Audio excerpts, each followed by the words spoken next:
Hello दोस्तों, कैसे हैं आप सभी। आशा करते हैं आप सभी स्वस्थ होंगे, मस्त होंगे और आपकी स्टडी भी अच्छी चल रही होगी। दोस्तों, आज की इस क्लास में हम उत्तराखंड मंथली करंट अफेयर पढ़ने जा रहे हैं। दोस्तों, महीने में जितने भी आपके उत्तराखंड करंट अफेयर के इंपॉर्टेंट क्वेश्चंस बने हैं वह सभी हम आज की इस क्लास में पढ़ने वाले हैं। तो आप सभी से रिक्वेस्ट है कि प्लीज़ आप इस क्लास को लास्ट तक जरूर देखें और क्लास पसंद आए तो प्लीज़ इसे लाइक करें, दोस्तों में शेयर करें। और आप हमारे टेलीग्राम चैनल से भी जुड़ सकते हैं जिसका लिंक आपको वीडियो के डिस्क्रिप्शन बॉक्स में मिल जाएगा। तो चलिए शुरू कर लेते हैं आज के अपनी इस क्लास को, जिसका पहला क्वेश्चन है, बताना है उत्तराखंड सरकार की एक जिला एक खेल वन डिस्ट्रिक्ट वन स्पोर्ट नीति के तहत नैनीताल जिले के लिए किस विशिष्ट खेल का चयन किया गया। करेक्ट आंसर बन जाएगा ऑप्शन बी, मॉडर्न पेंटाथलॉन में।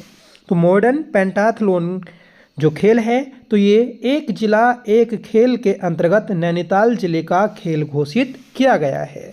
ठीक है, देखिए उत्तराखंड की खेल मंत्री हैं रेखा आर्या। रेखा आर्या ने प्रदेश में खेलों को बढ़ावा देने के लिए एक जिला एक खेल वन डिस्ट्रिक्ट वन स्पोर्ट नीति को अंतिम रूप से आधिकारिक रूप से घोषित किया है। इस महत्वपूर्ण नीति के तहत उत्तराखंड के सभी 13 जनपदों के लिए एक एक विशिष्ट खेल का चयन किया गया ताकि स्थानीय खेल प्रतिभाओं को निखारा जा सके। नीति के तहत प्रति एक जिले में चयनित खेल के लिए आवश्यक बुनियादी ढांचा विकसित किया जाएगा और खेल अकेडमियों की स्थापना की जाएगी। जैसे हमने देखा कि नैनीताल जिले का जो खेल था तो वह मॉडर्न पेंटाथलॉन था, ऐसे ही दोस्तों हर जिले का आपका एक एक खेल है, तो इनको भी हम देख लेते हैं। अल्मोड़ा का खेल है दोस्तों बैडमिंटन, बागेश्वर का है ताइक्वांडो, चंपावत का है फुटबॉल, देहरादून जिले का है दोस्तों शूटिंग, हरिद्वार का है कुश्ती और नैनीताल का हमने देखा मॉडर्न पेंटाथलॉन और पौड़ी जिले का है दोस्तों एथलेटिक्स, पिथौरागढ़ का है मुक्केबाजी, टिहरी गढ़वाल का है दोस्तों कैनोइंग और काइकिंग, रुद्रप्रयाग का है वुशु, उधम सिंह नगर जिले का है दोस्तों साइकिलिंग और उत्तरकाशी जिले का है कबड्डी और ऐसे ही दोस्तों चमोली जिले का है रेस वॉक। तो ये 13 जिले के जो आपके एक एक विशिष्ट खेल हैं, इन सभी को आप याद रखिएगा क्योंकि पेपर में आपसे कोई भी जिले का खेल पूछा जा सकता है। आगे बढ़ जाएंगे कि उत्तराखंड के किस स्थान या परिसर को राज्य के पहले 3V गार्डन के रूप में विकसित करने का निर्णय लिया गया। देखिए मुख्यमंत्री आवास परिसर जो है इसे 3V गार्डन के रूप में विकसित करने का निर्णय लिया गया है। ठीक है, उत्तराखंड के मुख्यमंत्री पुष्कर सिंह धामी के निर्देश पर देहरादून स्थित मुख्यमंत्री आवास परिसर के 60 एकड़ के उद्यान को 3V गार्डन के रूप में विकसित किया जा रहा है। इस अनूठी पहल के पूर्ण होने पर यह देश का पहला सरकारी परिसर बनेगा जो पूरी तरह परागकणों और पक्षियों के अनुकूल व उनके लिए समर्पित होगा। इस परियोजना के तहत राज्य का उद्यान विभाग 12 माह का एक विशेष कैलेंडर तैयार कर रहा है ताकि पूरे वर्ष भर परिसर में फूल खिलते रहें। यह विशेष पौधारोपण मुख्यमंत्री आवास परिसर से लेकर नज़दीकी लोक भवन और कैंट क्षेत्र तक लगभग 2.5 किलोमीटर की परिधि में किया जाएगा। 3V का मतलब है दोस्तों बी वर्ड और बटरफ्लाई, मधुमक्खी, पक्षी और तितली। देखिए जो आपका गार्डन बनेगा इसमें विभिन्न प्रकार के आपके फूल खिलेंगे और इन फूलों पर दोस्तों मधुमक्खी, पक्षी और तितली आकर्षित होंगी। ठीक है, तो 3V का मतलब भी आप याद रखें। आगे बढ़ेंगे कि देश में पहली बार समान नागरिक संहिता UCC यूनिफॉर्म सिविल कोड के तहत हलाला प्रथा के खिलाफ पहली FIR उत्तराखंड के किस जिले में दर्ज की गई है। तो ये की गई है दोस्तों आपकी हरिद्वार में। करेक्ट आंसर बन जाएगा ऑप्शन बी। ठीक है, तो यूनिफॉर्म सिविल कोड के तहत देश का पहला मामला जो दर्ज किया गया है हलाला प्रथा को लेकर, तो ये हरिद्वार जिले में दर्ज किया गया है। देश में पहली बार समान नागरिक संहिता UCC के तहत हलाला मामले में पहली बार एफआईआर उत्तराखंड के हरिद्वार जिले के बुग्गावाला थाने में दर्ज हुई है। यह मुकदमा एक महिला की शिकायत पर उसके पति मोहम्मद दानिश और ससुराल पक्ष के अन्य सदस्यों के खिलाफ दर्ज किया गया। पुलिस ने मुख्य आरोपी के खिलाफ समान नागरिक संहिता उत्तराखंड 2024 संशोधन 2026 की धारा 32(1) और 2 और 32(1) और 3 के तहत कार्रवाई की, जो हलाला जैसी प्रथाओं को प्रतिबंधित और दंडनीय बनाती हैं। ठीक है, तो आप सभी को पता है कि जो यूसीसी लागू करने वाला देश का पहला राज्य है स्वतंत्रता के बाद, तो वह हमारा उत्तराखंड है। उसके बाद गुजरात ने भी इसको लागू किया और फिर दोस्तों तीसरा जो राज्य बना तो वह आपका असम बन गया है। उत्तराखंड से पहले जो यूसीसी लागू करने वाला राज्य था तो वह आपका गोवा था, जो कि स्वतंत्रता से पहले था और वह दोस्तों पुर्तगाली कोड पर आधारित थी। ठीक है, आगे बढ़ जाएंगे कि उत्तराखंड वन विकास निगम के रजत जयंती समारोह में वन प्रबंधन और डिजिटल निगरानी के लिए मुख्यमंत्री द्वारा कौन सा मोबाइल एप्लीकेशन लॉन्च किया गया? तो ये किया गया है दोस्तों आपका हिमकास्ट, ऑप्शन सी। देखिए, मुख्यमंत्री पुष्कर सिंह धामी ने देहरादून के मुख्य सेवक सदन में उत्तराखंड वन विकास निगम के रजत जयंती समारोह सिल्वर जुबली सेलिब्रेशन में प्रतिभाग किया। इस अवसर पर वन प्रबंधन, फॉरेस्ट मैनेजमेंट और डिजिटल निगरानी को मजबूत बनाने के लिए हिमकास्ट मोबाइल एप्लीकेशन का शुभारंभ किया है। तो मोस्ट इंपोर्टेंट क्वेश्चन याद रखिएगा, हिमकास्ट। इस ऐप का मुख्य उद्देश्य जंगलों की निगरानी, संसाधनों के प्रबंधन और आपदा की स्थिति में त्वरित प्रतिक्रिया सुनिश्चित करना है। आगे बढ़ेंगे कि हाल ही में राष्ट्रीय वन्यजीव बोर्ड द्वारा मंजूर किया गया देश का पहला ग्रीन रोपवे प्रोजेक्ट, जिसमें वन्यजीव संरक्षण के लिए विशेष कॉरिडोर विकसित किए जाएंगे, उत्तराखंड में किन 2 स्थानों के बीच प्रस्तावित है? तो ये आपका ऋषिकेश और नीलकंठ महादेव जो मंदिर हैं, इन दोनों के बीच प्रस्तावित है। तो ऑप्शन बी आपका सही आंसर बन जाएगा। देखिए, ऋषिकेश से नीलकंठ महादेव तक रोपवे प्रोजेक्ट को राज्य सरकार के द्वारा पर्यावरण व वन्यजीव संरक्षण का मॉडल बनाया जा रहा है, जो देश का पहला ग्रीन रोपवे प्रोजेक्ट होगा। इस परियोजना में दिल्ली देहरादून एक्सप्रेसवे की तर्ज पर विशेष वन्यजीव कॉरिडोर विकसित किए जाएंगे, ताकि हाथी, तेंदुआ, हिरण जैसे वन्यजीव बिना किसी बाधा के सुरक्षित रूप से गुजर सकें। लगभग 450 करोड़ रुपए की लागत वाली इस महत्वाकांक्षी योजना को राष्ट्रीय वन्यजीव बोर्ड ने अपनी मंजूरी दे दी है। इस रोपवे का निर्माण ऋषिकेश के तपोवन से त्रिवेणी घाट होते हुए नीलकंठ महादेव मंदिर तक किया जाएगा। नेक्स्ट क्वेश्चन है, हाल ही में उत्तराखंड के मुख्यमंत्री द्वारा राज्य के प्रत्येक विकास खंड में किस प्रकार के मॉडल गांव विकसित करने के निर्देश दिए गए हैं? तो ये निर्देश दिए हैं दोस्तों आपके आदर्श कृषि एवं उद्यान गांव के रूप में। ठीक है, तो ऑप्शन बी आपका करेक्ट आंसर बन जाएगा। देखिए, उत्तराखंड के मुख्यमंत्री ने राज्य के प्रत्येक विकास खंड में एक गांव को आदर्श कृषि एवं उद्यान गांव के रूप में विकसित करने के निर्देश दिए। किसानों के हितों को प्राथमिकता देते हुए इस पहल के लिए आगामी 3 वर्षों की विस्तृत कार्य योजना तैयार की जा रही है। इन गांवों का चयन वहां की भौगोलिक परिस्थितियों, जलवायु, भूमि की गुणवत्ता और स्थानीय जरूरतों के आधार पर किया जाएगा। ग्रामीण अर्थव्यवस्था को मजबूत करने के लिए स्थानीय संसाधनों, पारंपरिक ज्ञान और आधुनिक कृषि तकनीकों का समन्वय किया जाएगा। उन्नत कृषि तकनीक और उच्च गुणवत्ता वाले बीज उपलब्ध कराने के लिए गोविंद बल्लभ पंत कृषि एवं प्रौद्योगिकी विश्वविद्यालय के सहयोग से प्रशिक्षण कार्यक्रम आयोजित किए जाएंगे। शोध और तकनीकी नवाचारों का सीधा लाभ किसानों तक पहुंचाने के लिए उन्हें लैब टू लैंड कार्यक्रम से जोड़ा जाएगा। आगे बढ़ेंगे और अगला प्रश्न रहेगा कि वर्ष 2026 में उत्तराखंड में 100% कोविड टीकाकरण और मातृ शिशु स्वास्थ्य सेवाओं में उत्कृष्ट योगदान के लिए राष्ट्रीय फ्लोरेंस नाइटिंगेल पुरस्कार से सम्मानित किया गया है।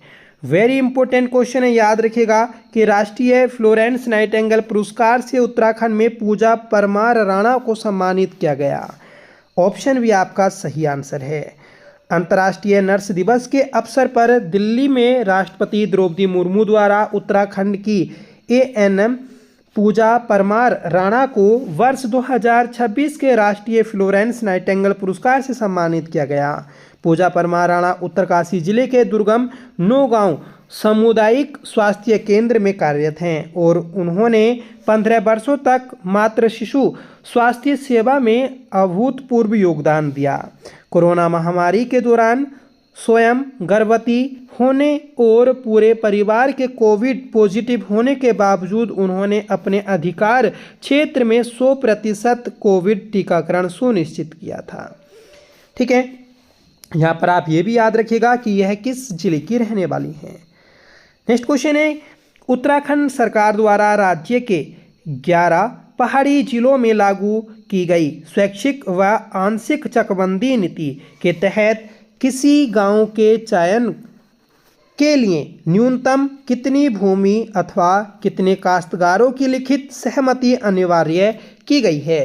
तो दोस्तों, स्वैच्छिक व आंशिक चकबंदी नीति के तहत 10 हेक्टेयर भूमि और 25 काश्तकारों की सहमति होनी अनिवार्य है। Option B. ठीक है, देखिए उत्तराखंड कैबिनेट ने पर्वतीय क्षेत्रों में बिखरी जोत को एकीकृत करने और कृषि भूमि को बंजर होने से बचाने के लिए 11 पहाड़ी जिलों में स्वैच्छिक व आंशिक चकबंदी नीति लागू करने को मंजूरी दी है।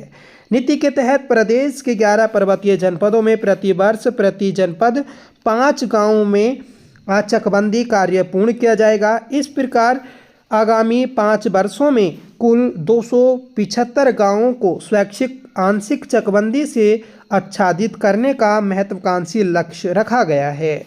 चकबंदी योजना के लिए केवल विवाद रहित गांवों को ही चयनित किया जाएगा।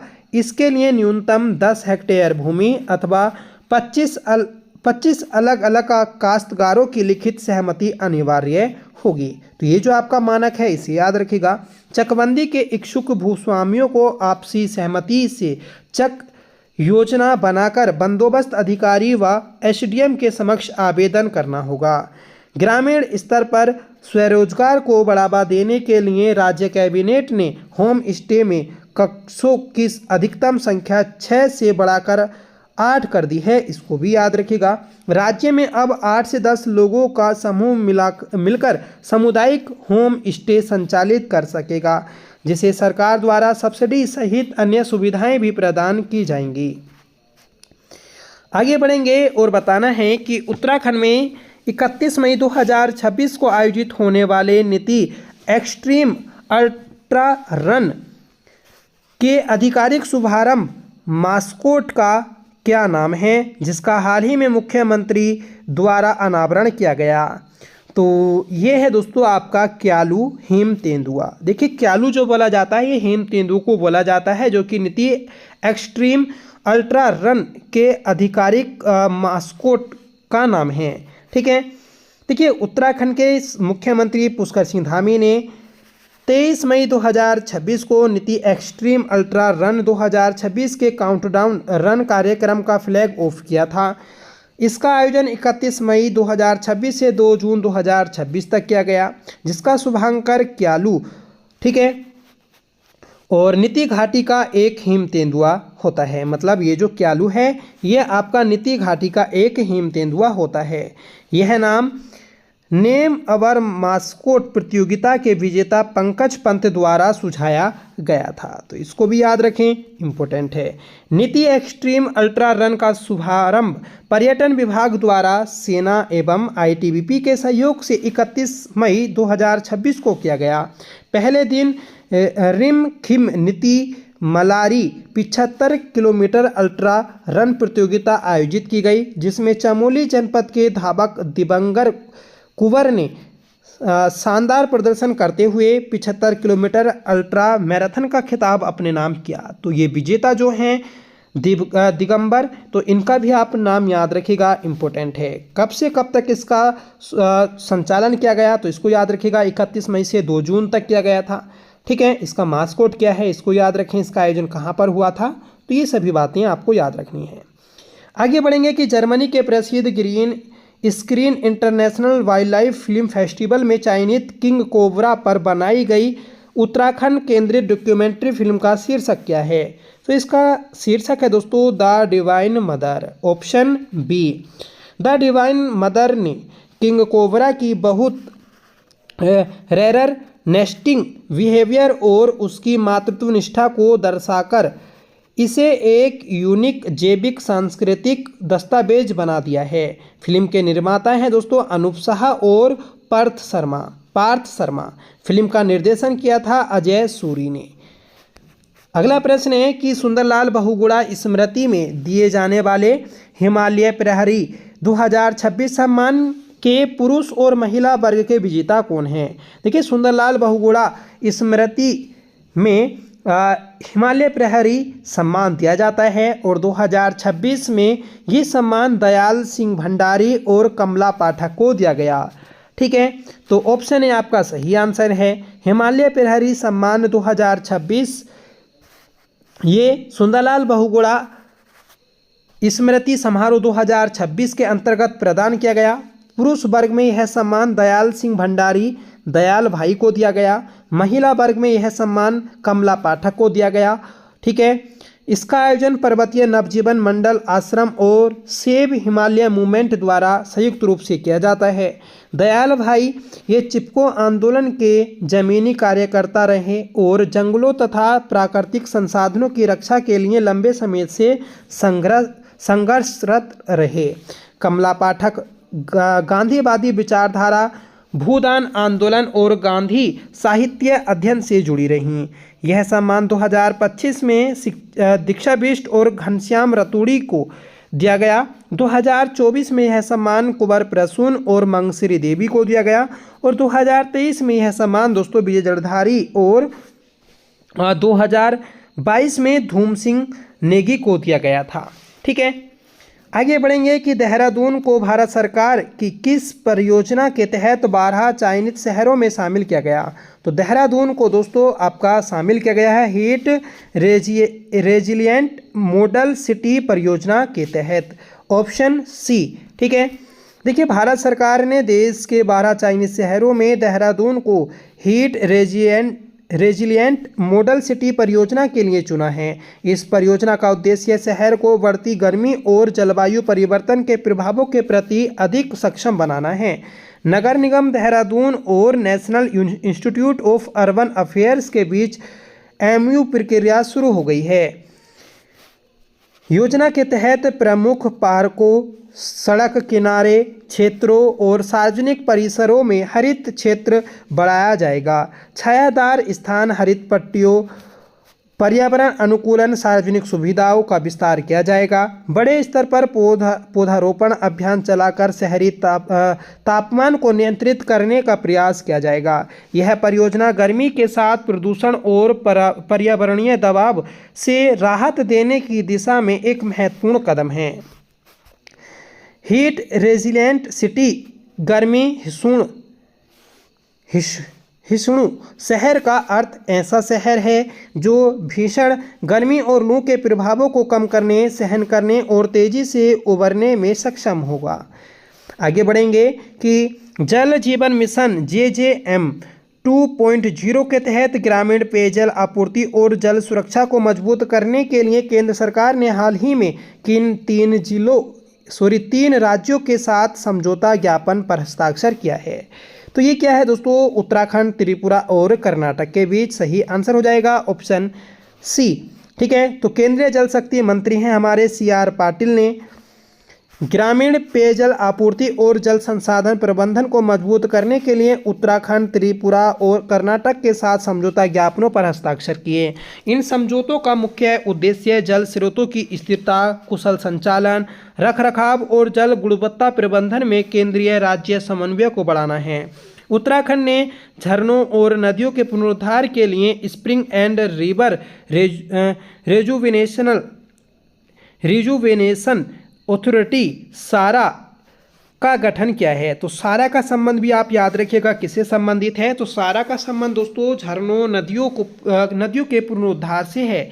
ठीक है, और सारा के फुल फॉर्म भी आप याद रखिएगा, इम्पोर्टेंट है। ठीक है, उत्तराखंड राज्य द्वारा पिछले वर्ष 6500 से अधिक जल स्रोतों को पुनर्जीवित किया गया। राज्य के लगभग 1000 गांवों में तालाबों के जीर्णोद्धार का कार्य वर्तमान में जारी है। नेक्स्ट क्वेश्चन है, उत्तराखंड के मुख्यमंत्री पुष्कर सिंह धामी ने चंपावत जिले के खेतीखान स्थित सरकारी ITI का नाम बदलकर किस शहीद के नाम पर रखने की मंजूरी दी है। ITI का जो नाम रखा गया है तो ये दोस्तों आपका रखा गया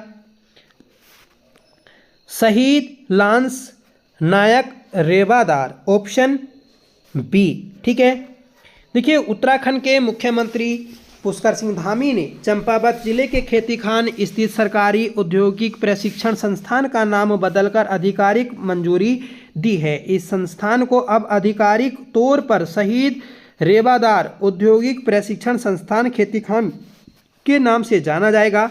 यह महत्वपूर्ण निर्णय शहीद लांस नायक रेवादार के देश के प्रति अद्वितीय योगदान और सर्वोच्च बलिदान को सम्मान देने के उद्देश्य से लिया गया है।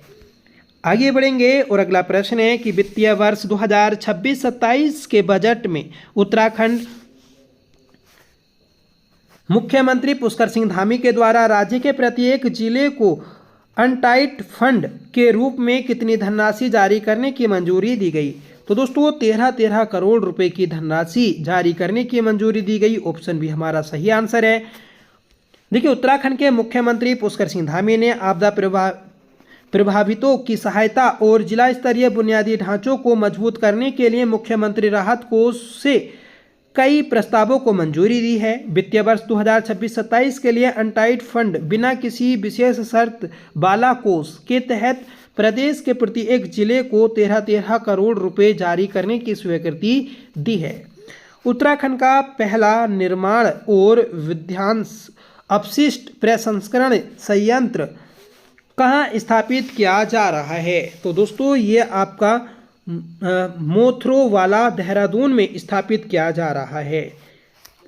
देखिए उत्तराखंड का पहला निर्माण और विध्वंस अपशिष्ट प्रसंस्करण संयंत्र राजधानी देहरादून के मोथरोवाला में स्थापित किया जा रहा है। इस संयंत्र का उद्देश्य निर्माण कार्यों से निकलने वाले मलबे, कंक्रीट, ईंट, पत्थर आदि का वैज्ञानिक तरीके से पुनर्चक्रण करके उन्हें उपयोगी सामग्री जैसे ईंटों और ब्लॉकों में बदलना है, जिससे प्रदूषण और कचरे की समस्या को कम किया जा सके। आगे बढ़ेंगे कि हाल ही में वन विभाग के अध्ययन के दौरान उत्तराखंड के उच्च हिमालयी क्षेत्रों में किस विषैली वनस्पति प्रजाति को देखा गया जो अपने आसपास वन्य पौधों को उगने नहीं देती है। तो इसका नाम है दोस्तों हिमालयन स्टेलरा। ये ऐसी दोस्तों घास है जो आपके आसपास पौधों को नहीं उगने देती है। उत्तराखंड वन विभाग की वन अनुसंधान शाखा ने उच्च हिमालयी क्षेत्रों में हिमालयन पिका के अध्ययन के दौरान हिमालयन स्टेलरा वनस्पति को देखा। यह एक बेहद खूबसूरत लेकिन विषैली तत्वों वाली वनस्पति प्रजाति है। यह वनस्पति मुख्य रूप से 2700 से 4400 मीटर की ऊंचाई वाले क्षेत्रों में पाई जाती है। उत्तराखंड में यह प्रजाति नंदा देवी बायोस्फीयर रिजर्व, दारमा घाटी और व्यास घाटी में मिलती है। वैश्विक स्तर पर यह भारत के अलावा मुख्य रूप से रूस, चीन में भी पाई जाती है। अगला प्रश्न है और बताना है उत्तराखंड के किस स्थान पर राज्य का पहला भव्य यमुना घाट विकसित किया जा रहा है। तो ये घाट दोस्तों आपका हरिपुर कालसी में विकसित किया जा रहा है। ऑप्शन ए करेक्ट आंसर बन जाएगा। देखिए उत्तराखंड का पहला भव्य यमुना घाट हरिपुर कालसी में विकसित किया जा रहा है। यह घाट धार्मिक पुनर्जागरण मॉडल के तहत विकसित किया जा रहा है। इसका शिलान्यास वर्ष 2024 में श्री कृष्ण जन्माष्टमी के अवसर पर किया गया था। आगे बढ़ेंगे कि उत्तराखंड मुक्त विश्वविद्यालय द्वारा विकसित फिनवोद ऐप का संबंध का मुख्य उद्देश्य क्या है। ठीक है, तो फिनवोद ऐप का संबंध या फिर मुख्य उद्देश्य क्या है, तो ये दोस्तों वित्तीय साक्षरता बढ़ाना है, ऑप्शन बी। ठीक है, याद रखिएगा, इंपॉर्टेंट है और ऐसी ऐप दोस्तों आपके पेपर में पूछे जाती हैं। आपसे ये भी पूछा जा सकता है कि फिनवोद ऐप किसके द्वारा विकसित किया गया, तो दोस्तों आपका उत्तराखंड मुक्त विश्वविद्यालय के द्वारा विकसित किया गया है। ठीक है, उत्तराखंड के राज्यपाल लेफ्टिनेंट जनरल गुरमीत सिंह ने लोक भवन नैनीताल में फिनवोद उत्तरावाणी ऐप तथा असिस्टेंट होम स्टे मैनेजर पाठ्य सामग्री का लोकार्पण किया। फिनवोद ऐप का उद्देश्य आमजन में वित्तीय साक्षरता बढ़ाना है। यह ऐप व्यक्तिगत वित्त, बचत, निवेश, कर नियोजन, बैंकिंग सेवाओं, डिजिटल भुगतान और सुरक्षित वित्तीय व्यवहार से संबंधित जानकारी देता है। इसमें साइबर सुरक्षा जागरूकता और वित्तीय गणनाओं के लिए फाइनेंशियल कैलकुलेटर भी शामिल है। उत्तरावाणी ऐप उत्तराखंड की लोक संस्कृति, भाषाओं, लोकगीतों और सामुदायिक रेडियो प्लेटफॉर्मों को जोड़ने वाला माध्यम है। तो फ्रेंड्स, ये थी आज की हमारी क्लास जिसमें हमने मई महीने के सभी इम्पोर्टेंट क्वेश्चंस को देखा। ये सभी प्रश्न दोस्तों आपके आने वाले एग्जाम्स में देखे जा सकते हैं। तो जिन लोगों का एग्ज़ाम है तो वह इस क्लास को अच्छे से देखें। ठीक है, और जो भी आपको क्वेश्चन अच्छा लगता है उसको ज़रूर नोट किया करें। हमारी दोस्तों उत्तराखंड ग्रीन टर्न सीरीज भी चल रही थी जिसके हमने 11 पार्ट किए थे। ठीक है, अभी उसके और भी पार्ट आने बाकी हैं, पर दोस्तों समय थोड़ा कम होने की वजह से पार्ट नहीं बन पा रहे, तो कोशिश की जाएगी कि आपको वह पूरी बुक कराई जाए। ठीक है, और एक मैराथन दोस्तों और आपको दी जाएगी, फिर आपका पूरा ग्रीन टर्न करंट अफेयर हो जाएगा। तो जिन लोगों का 14 जून को एग्ज़ाम है तो अच्छे से पढ़िएगा, लगातार रिवीजन में आप लगे रहिएगा, क्योंकि रिवीजन ही दोस्तों सक्सेस दिलाता है। मॉक टेस्ट भी दोस्तों बहुत ज़रूरी होते हैं, तो आप कम से कम 10 तो मॉक टेस्ट जरूर लगाएं। ठीक है, किसी के भी आप टेस्ट सीरीज खरीद सकते हैं या फिर आपको बिना पेड वाले अगर टेस्ट मिल जाते हैं तो उनको भी आप ज़रूर लगाएं। ठीक है, तो चलिए मिलते हैं नेक्स्ट वीडियो के साथ, तब तक के लिए bye. Thank you so much for watching. जय हिंद।